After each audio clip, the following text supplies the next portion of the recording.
තනිතරුවක් හවසක මා කියන එකේ පොඩි කතාවක් නේ තියෙන්නේ. හවසක මම මෙහෙම යනකොට කාන්තාරයක නිරුදක කියන්නේ වතුර නැති නිර්පුදක මට ඔයාව දැකලා මාව අතරමං වුණා. ඔය අතරේ තනිතරුවක් හම්බුණා කියලා පොඩි කතාවක් නේ මේ යන්නේ පුතේ.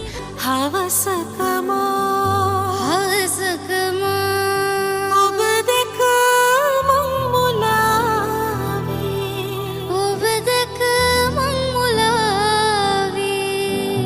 නිරුදක කතරේ තනි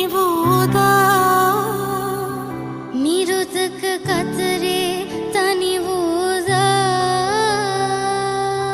ඔන්න එතකොට තනිතරුවක් නිවැරදි පාරකීවා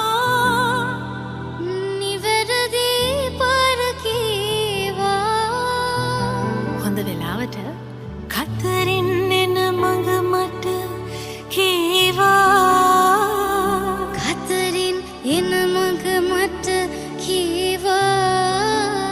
ඔන්න ඔතනට පුළුවන් චූටි රේන්දයක් අල්ලන්න. මොකද අපි එක දිගටම එකම ලයින්ස් ටික කියාගෙන ආවේ. හවසක